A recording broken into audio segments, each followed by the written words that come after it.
Hello hi friends, welcome back to our channel. నేను మీ రాజేష్. ఈరోజు topic వచ్చేసి మనకి సింధు నాగరికతలో భాగంగా ఇంపార్టెంట్ బిట్స్ పార్ట్ 2 వీడియో అండి.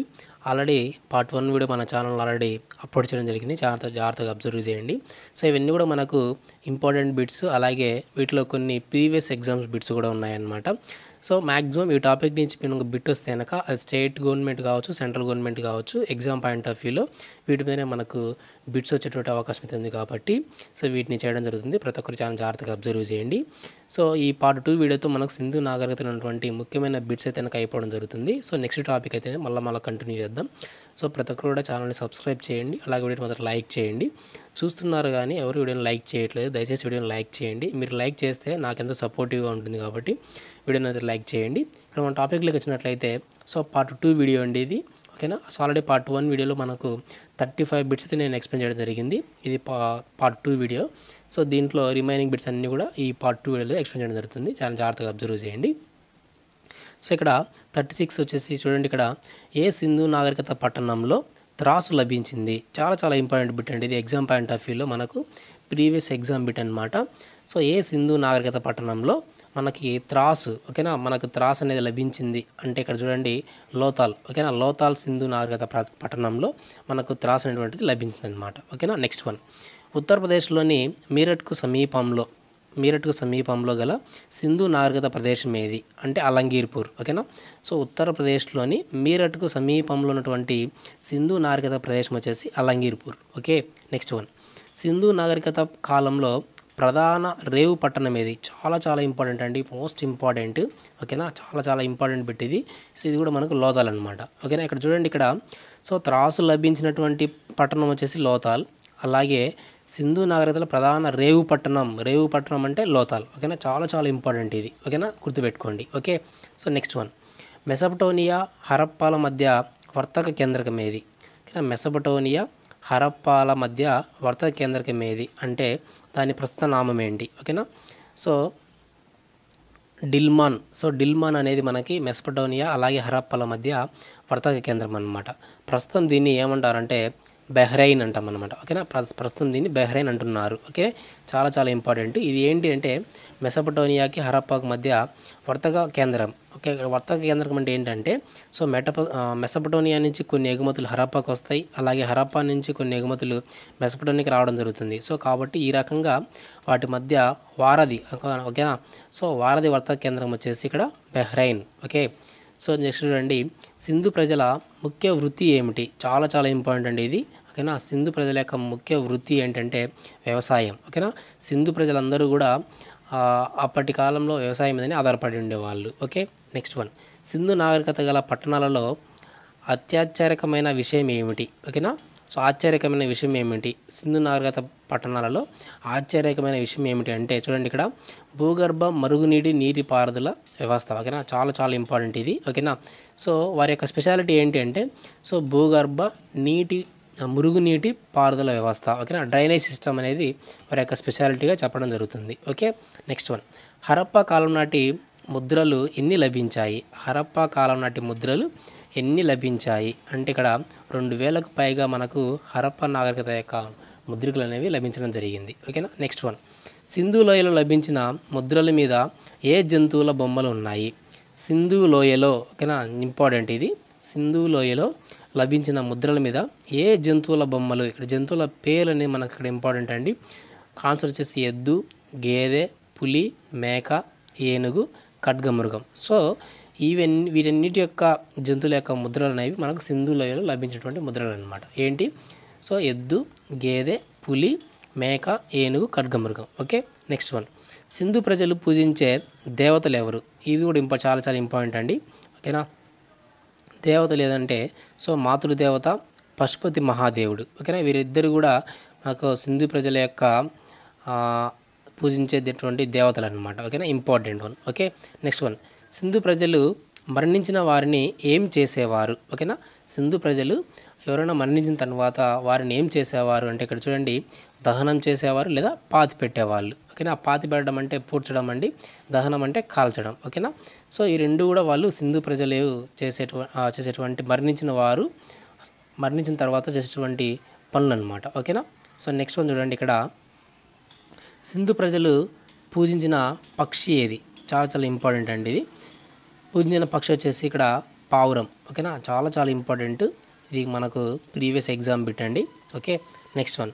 స్వస్తిక్ గుర్తు ఏ నాగరికతకు చెందినది? స్వస్తిక్ గుర్తు ఏ నాగరికత చెందినది అంటే సింధు నాగరికతకు చెందినటువంటిది అన్నమాట. స్వస్తిక్ గుర్తు ఎలా ఉంటుందంటే సో మనకి ఇలా ఉంటుందండి.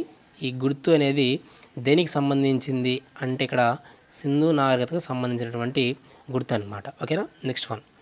సింధు ప్రజల నిర్మాణాలలో సాటి లేనిది ఏది? ఓకేనా, సింధు ప్రజల నిర్మాణాలలో సాటి లేనిది ఏది అంటే మహాస్నానవాటిక. ఓకేనా, సో మనం ఇప్పటి కాలంలో దీన్ని మనం స్విమ్మింగ్ పూల్ అంటాం కదా, సో వీరు అప్పటి కాలంలోనే దాన్ని మహాస్నానవాటిక పేరుతో నిర్మాణం చేసుకోవడం జరిగింది అనమాట. ఇది వాళ్ళకి సాటి లేనిది అనమాట. ఓకేనా, సింధు ప్రజల నిర్మాణాలలో అత్యంత సాటి లేనటువంటిది నిర్మాణం ఏంటంటే మహాస్నానవాటిక. ఓకేనా, సింధు ప్రజల లిపి ఏది అంటే బొమ్మల లిపి అండి. ఓకేనా, ఇది కూడా మనకి important one exam point of వ్యూలో. సో వీటి యొక్క లిపి ఏదంటే బొమ్మల లిపి. ఓకేనా, సో సింధు ప్రజల లిపి ఏ వైపు నుండి ఏ వైపుకు రాసేవారు? చాలా చాలా ఇంపార్టెంట్, మోస్ట్ ఇంపార్టెంట్ బిట్ అండి ఇది. ఓకేనా, సో బొమ్మల లిపి ఎలా ఉంటుంది అనేటువంటి క్వశ్చన్ కూడా దీనికి సంబంధించినటువంటి క్వశ్చన్ అనమాట. సింధు ప్రజల లిపి ఏ వైపు నుండి ఏ వైపుకు అంటే బొమ్మల లిపి అని చెప్పచ్చు కదా. ఓకేనా, బొమ్మల లిపి అనేది ఏ వైపు నుండి ఏ వైపుకు రాసేవారు అంటే చూడండి ఇక్కడ కుడి నుండి ఎడమకు, ఎడమ నుండి కుడికి. ఓకేనా, కుడి నుండి ఎడమకు తిరిగి ఎడమ నుండి కుడికి. చూడండి ఇక్కడ మనకి కుడి నుండి ఎడమకు,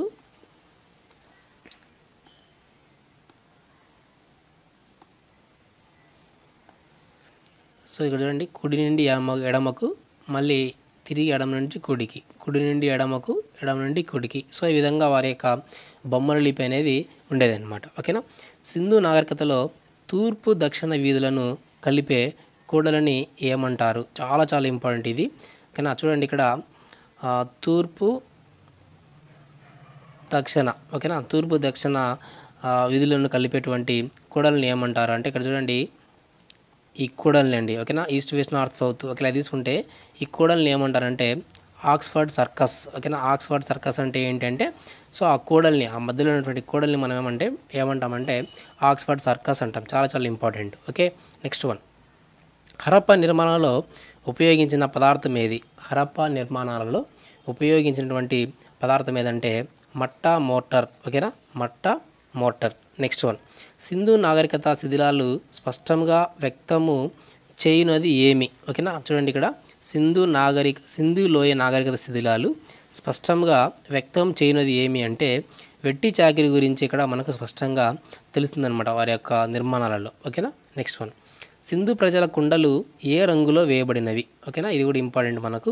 సో కుండల యొక్క రంగు ఏ రంగులో వేయబడినాయి అంటే సో పసుపు కుండలు, నలుపు కుండలు, ఎరుపు రంగులలో వారు కుండలను అయితే వేసుకునేవారు అనమాట. ఓకేనా, నెక్స్ట్. సింధు ప్రజలకు తెలియని జంతువు ఏది? గుర్రం. చాలా చాలా ఇంపార్టెంట్ అండి ఇది. ఓకేనా, సో సింధు ప్రజలకు తెలియనటువంటి జంతువు ఏదంటే గుర్రం. ఓకేనా, సింధు నాగరికత కాలపు ప్రభుత్వం ఏది? సింధు కాలం నాటి యొక్క ప్రభుత్వం ఏదంటే ఏకస్వామ్య మతాధిపత్యం. ఓకేనా, ఏకస్వామ్య మతాధిపత్యం అనేది వారి యొక్క ప్రభుత్వం అన్నమాట. ఓకేనా, నెక్స్ట్ వన్ చూడండి ఇక్కడ కాలిబంగన్ అంటే ఏమిటి? చాలా చాలా ఇంపార్టెంట్. కాలిబంగన్ అనగా అర్థం ఏంటంటే సో నల్లని గాజులు. ఓకే, నల్లని గాజులు అనేటువంటి అర్థాన్ని తీస్తుంది అనమాట. చాలా చాలా ఇంపార్టెంట్ అండి. So Kalibangan previous exam bit ఇది. కాలిబంగన్ అనగానే ఏంటంటే నల్లని గాజులు. ఓకేనా, నెక్స్ట్ వన్. హరప్పా మొహంజదారాలు ఎప్పుడు శిథిలమయ్యాయి? ఓకేనా, హరప్పా మొహంజదారాలు ఎప్పుడు శిథిలమైనవి అంటే సో 10 క్రీస్తు పూర్వం 1750 నాటికి ఇవి శిథిలం అవ్వడం జరిగిందనమాట. ఓకేనా, సో నేసిన గుడ్డ ముక్క సింధులోయ ఏ ప్రదేశంలో లభించింది? ఓకేనా, చాలా చాలా ఇంపార్టెంట్ ఇది.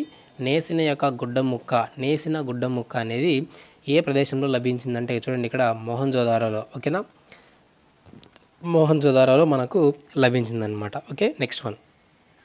సింధు ప్రజలు వ్యవసాయానికి నాగలి వాడినట్లు ఏ సింధులయ పట్టణ శిథిలాలను బట్టి తెలుస్తుంది? ఓకేనా, సింధు ప్రజలు మనకు వ్యవసాయం చేసేటప్పుడు నాగలి వాడతారు కదా, సో నాగలితో దున్నుతారు కదా, సో నాగలితో దున్నటువంటి అవశేషాలు ఎక్కడ కనపడ్డాయి అంటే మనకు కాలిబంగన్. ఓకేనా, కాలిబంగన్ అంటే అర్థం ఏంటి? నల్లని గాజులు అనేటువంటి అర్థం. ఇక్కడ మనకి మరి ముఖ్యంగా ఏం అర్థమైందంటే ఇక్కడ ఈ ప్రాంతంలో సో నాగలి అనేటువంటి అవశేషాలు ఈ కాళీబంగంలో మనకు బయలుపడడం జరిగిందనమాట. ఓకే, నెక్స్ట్ వన్, మొహంజొదారో యందలి పౌరులు ఎన్ని జాతులు వారు. ఓకేనా, పౌరులు ఎన్ని జాతుల వారు అంటే 4 జాతుల వారు అనమాట. ఓకేనా, నెక్స్ట్ వన్, మొహంజొదారో నగరమందు స్నానాగార వైశాల్యం ఎంత. ఓకే, మహాస్నానవాటిక అని చెప్పా కదా. సో మహాస్నానవాటిక మనకి ఎక్కడ బయలుపడిందంటే మొహంజొదారోలో బయలుపడింది అనమాట. సో మహాస్నానవాటిక యొక్క వైశాల్యం ఎంత అంటే సో 11,440 చదరపు అడుగులు అనమాట. చాలా చాలా ఇంపార్టెంట్ అండి ఈ మెజర్మెంటు. సో 11,440 చదరపు అడుగులు. ఓకేనా, సో ఇది మనకు మహాస్నానవాటి యొక్క వైశాల్యం. ఓకే, నెక్స్ట్, సింధు నాగరికత కాలంలో భారతదేశం నుండి ఎగుమతి చేయబడిన వస్త్రాల మూట లభించిన పశ్చిమాసియాలోని ప్రదేశం ఏది. పశ్చిమాసియాలోని ప్రదేశం ఏదంటే ఉమ్మా. ఓకేనా, ఉమ్మా ప్రాంతంలో మనకు భారతదేశం సింధు నాగరికత నుండి ఎగుమతి చేయబడినటువంటి వస్త్రాల మూట అయితే లభించిందనమాట. ఓకేనా, ఈ అంశాన్ని కూడా గుర్తుపెట్టుకోండి.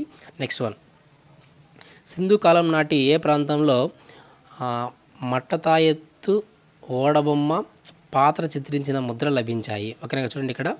సో మట్టతాయెత్తు, ఓకేనా, అలాగే ఓడబొమ్మ, పాత్ర చిత్రించిన ముద్ర ఎక్కడ లభించాయంటే సో ఇవన్నీ కూడా మనకు మొహంజొదారోలో కనపడడం జరిగిందనమాట. ఓకే, నెక్స్ట్ వన్, సో సింధులోయ నుండి మెసపటోనియాకు నూలు వస్త్రాలు ఎగుమతి అయిందని ఆధారం ఏది. ఓకేనా, సింధులోయ నుండి మెసపటోనియాకు ఏం ఎగుమతి అయ్యాయి అంటే నూలు వస్త్రాలు ఎగుమతి అయ్యాయి. దానికి ఆధారం ఏదంటే చూడండి ఇక్కడ, సమీర్లో లభించిన హరప్పా ముద్రగల నూలుగుడ్డ.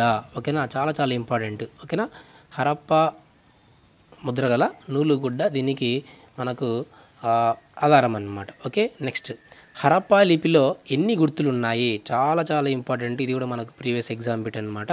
హరప్పా లిపిలో ఎన్ని గుర్తులు ఉన్నాయంటే 400 గుర్తులు అయితే మనకు లభించడం జరిగింది. నెక్స్ట్ వన్, మొహంజొదారోలో వీధుల వెడల్పు ఎంత. మొహంజొదారోలో వీధుల వెడల్పు వచ్చేసి 135 అడుగుల నుండి 83 అడుగుల వరకు వారి యొక్క వీధి యొక్క వెడల్పు అనమాట. ఓకేనా, నెక్స్ట్, లోతాల్ రేవు పట్టణం ఏ ఆకారంలో ఉంటుంది. ఓకేనా, లోతాల్ రేవు పట్టణం చెప్పే కదా, సింధు నాగరికతలో ప్రధాన రేవు పట్టణంగా ఏది ఉందంటే లోతాల్. ఓకేనా, లోతాల్. ఓకేనా, సో లోతాల్, దీంట్లో ఈ లోతాల్ అనేది ఏ ఆకారంలో అంటే విస్తీర్ణమైన చతురస్రాకారంలో. ఓకేనా, విస్తీర్ణమైనటువంటి చతురస్రాకారంలో మనకి ఇక్కడ లోతాల్ అనేటువంటి రేవుపట్నం అనేది కనబడతా ఉంది అనమాట. ఓకేనా, నెక్స్ట్ వన్ చూడండి, హరప్పా ప్రజల ఆరాధన స్వభావం గురించి ఇప్పటికీ నిర్ధారణ కాని విషయం ఏది. ఓకేనా, హరప్పా ప్రజల ఆరాధన స్వభావం గురించి ఇప్పటికీ నిర్ధారణ కాని విషయం ఏదంటే ప్రకృతి శక్తులు ఆరాధన గురించి అయితే ఇప్పటికే మనకు కరెక్ట్ ఇన్ఫర్మేషన్ అయితే లేదనమాట. ఓకేనా, నెక్స్ట్ వన్, హరప్పా పై పొరల్లో ఎక్కువగా కనబడిన కళా సాధనాలు ఏవి. ఓకేనా, హరప్పా నాగరికత యొక్క పై పొరల్లో ఎక్కువగా కనబడినటువంటి కళా సాధనాలు ఏవి అంటే బీటుతో చేయబడినటువంటి సాధనాలు. ఓకేనా, బీటుతో చేయబడిన సాధనాలు మనకు కనబడినాయి అన్నమాట. ఓకే, నెక్స్ట్ వన్, సింధు సంస్కృతికి ఇతర సుమేరియన్ సంస్కృతులకు మౌలికంగా గోచరించే వైవిధ్యం దేనిలో. ఓకేనా, సింధు సంస్కృతికి ఇతర సుమేరియన్ సంస్కృతులకు మధ్య మౌలికంగా గోచరించే వైవిధ్యం దేనిలో అంటే మతంలో, అలాగే మృత సంస్కారాల గురించి వాటి వైవిధ్యం అనేది మనకు కనబడుతుందన్నమాట. నెక్స్ట్ వన్, పూర్వ హరప్పా సంస్కృతికి సంబంధించిన ఆధారాలు లభ్యమైంది ఎక్కడ. పూర్వ హరప్పా సంస్కృతికి లభించినటువంటి ఆధారాలు ఎక్కడ లభ్యమయ్యాయి అంటే చూడండి ఇక్కడ గుజరాత్లోని గల్వర్ జిల్లాలో. ఓకేనా, గుజరాత్ జిల్లాలోని గల్వర్ జిల్లాలో రంగాపూర్ వద్ద మనకు ఆ యొక్క ఆధారాలన్నీ లభ్యమైనాయి అనమాట. దీనికి సంబంధించి అంటే పూర్వ హరప్పాకు సంబంధించినటువంటి ఆధారాలు. ఓకే, నెక్స్ట్ వన్, మొహంజొదారో త్రవ్వకములు ఎవరి నేతృత్వంలో జరిగాయి. ఓకేనా, మొహంజొదారో త్రవ్వకములు ఎవరి నేతృత్వంలో జరిగాయి అంటే ఇక్కడ డిఆర్ బెనర్జీ. ఓకేనా, సో బెనర్జీ గారి యొక్క నేతృత్వంలో మనకు మొహంజొదారో అనగానే బెనర్జీ పేరు గుర్తు రావాలి. సో బెనర్జీ ఈయన ఆధ్వర్యంలో మనకు తవ్వకాలు అనేవి జరిగినాయి అన్నమాట. ఓకేనా. సింధులోయ ప్రజలను ఎవరు పరిపాలించేవారు? సింధులోయ ప్రజలను ఎవరు పరిపాలించేవారంటే ఎక్కువగా వర్తకులైనటువంటి వాళ్ళు వీరి కాలంలో ప్రజలను పరిపాలించేవారు. ఓకేనా. నెక్స్ట్, సింధు ప్రజలు ఉపయోగించినటువంటి ఆయుధములు ఏవి? సింధు ప్రజలు ఉపయోగించినటువంటి ఆయుధములు ఏవి అంటే చూడండి, ఇక్కడ గొడ్డలి, ఈటె, బాకు, బడిసె, విల్లంబులు. చాలా చాలా ఇంపార్టెంట్ ఇవి పేర్లు గుర్తుపెట్టుకోండి. ఓకేనా. గొడ్డలి, ఈటె, బాకు, బడిసె, విల్లంబులు. సో ఇవన్నీ కూడా వారు ఉపయోగించినటువంటి పరికరాలు అన్నమాట, ఆయుధాలు. ఓకే. నెక్స్ట్ వన్, సింధు ప్రజల యొక్క వినోదములు ఏవి? ఓకేనా. ముఖ్యమైన వినోదాలు ఏవి అంటే ఇక్కడ చూడండి, సంగీతము, నాట్యము, వేట, పాచికలాట, చదరంగం అనేది చాలా చాలా ఇంపార్టెంట్ అన్నమాట. అలాగే ఎద్దుల పోట్లాటలు. సో ఇవన్నీ కూడా వారి యొక్క ప్రధానమైన ఎంటర్టైన్మెంట్స్ అన్నమాట, అంటే వినోదములు. ఓకే. నెక్స్ట్ వన్, సింధు ప్రజల పిల్లల ఆట వస్తువులు ఏవి? సింధు ప్రజల యొక్క పిల్లల యొక్క ఆట వస్తువులు ఏవంటే సో ఈలలు, గిలకలు, బండ్లు, జంతువుల బొమ్మలు, మనుషుల బొమ్మలు. ఇవన్నీ కూడా సింధు ప్రజల పిల్లల యొక్క ఆట వస్తువులు అండి. సో ఇది మనకు టోటల్గా సో పార్ట్ 2 వీడియో మనకు సింధు నాగరికతకు సంబంధించి ఇంపార్టెంట్ బిట్స్, ముఖ్యమైన బిట్స్లో భాగంగా. సో పార్ట్ 1 వీడియో మన ఛానల్ ఆల్రెడీ అప్లోడ్ చేయడం జరిగింది. తర్వాత పార్ట్ 2 కూడా అప్లోడ్ చేయడం జరుగుతుంది. ఈ రెండు చూసినట్లయితే మీరు ఇంపార్టెంట్ ఎగ్జామ్ పాయింట్ ఆఫ్ వ్యూలో ఇంపార్టెంట్ బిట్స్ అనేవి మనకు మ్యాక్సిమం కవర్ అయిపోయినట్లే. ఓకేనా. ప్రతి ఒక్కరు కూడా ఛానల్ని సబ్స్క్రైబ్ చేయండి, వీడియోని లైక్ చేయండి. సో ఈ 80 బిట్స్ మనకు సింధు నాగరికతకు సంబంధించినటువంటి బిట్స్ అనమాట. సో నెక్స్ట్ టాపిక్లో మళ్ళీ మనము కొన్ని ఇంపార్టెంట్ బిట్స్ అయితే డిస్కస్ చేద్దాం. సో ఈ బిట్స్ అన్నీ కూడా ఎక్కువ బిట్స్ ఉంటే మనకు ఒకే పార్ట్లో కనుక చెప్పడం జరుగుతుంది. ఒకవేళ తక్కువ బిట్స్ ఉంటే ఒక పార్ట్లో చెప్పడం జరుగుతుంది. ఎక్కువ బిట్స్ ఉంటే 2 పార్ట్స్ 3 పార్ట్స్ చెప్పడం జరుగుతుంది. ఇది ఒక ఈ విషయాన్ని అబ్జర్వ్ చేయండి. సో ఇలాంటి అప్డేట్స్ కోసం ఛానల్ని సబ్స్క్రైబ్ చేయండి. Thank you for watching.